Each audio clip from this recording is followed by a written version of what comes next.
Taste the Daily. Chennai புதுவண்ணாரப்பேட்டையில் மாநகர பேருந்தின் கண்ணாடியை உடைத்த 17 வயது சிறுவனை பொதுமக்கள் பிடித்து போலீசில் ஒப்படைத்தனர். திருவொற்றியூரிலிருந்து பிராட்வே செல்லும் 56C எண் கொண்ட அரசு மாநகர பேருந்து புதுவண்ணாரப்பேட்டை லட்சுமி அம்மன் கோவில் பேருந்து நிறுத்தம் அருகே சென்று கொண்டிருந்தது. அப்போது அங்கிருந்த ஒரு சிறுவன் பேருந்தின் முன்பக்க கண்ணாடி மீது கல் எறிந்து உடைத்துவிட்டு அங்கிருந்து தப்பியோடியுள்ளான். இதை கண்ட பொதுமக்கள் தப்பியோடிய 17 வயது சிறுவனை பிடித்து போலீசில் ஒப்படைத்தனர். விசாரணையில் அவன் மூலக்கொத்தளம் பகுதியைச் சேர்ந்தவன் என்பது தெரியவந்தது.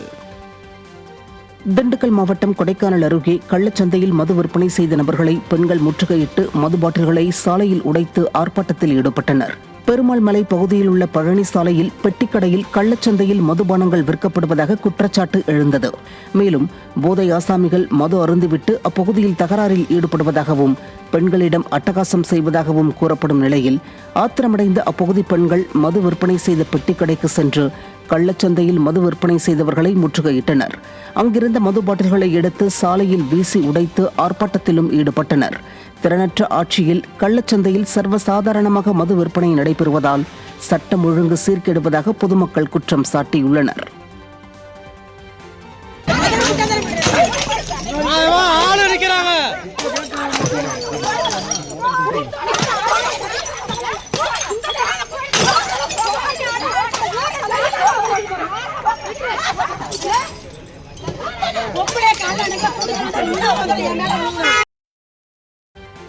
மத்திய பட்ஜெட்டில் மஞ்சள் விவசாயத்திற்கோ அல்லது மஞ்சள் சார்ந்த தொழில் நிறுவனங்களுக்கோ மைனாரிட்டி பாஜக அரசு நிதி ஒதுக்காததால் விவசாயிகள் கவலையடைந்துள்ளனர்.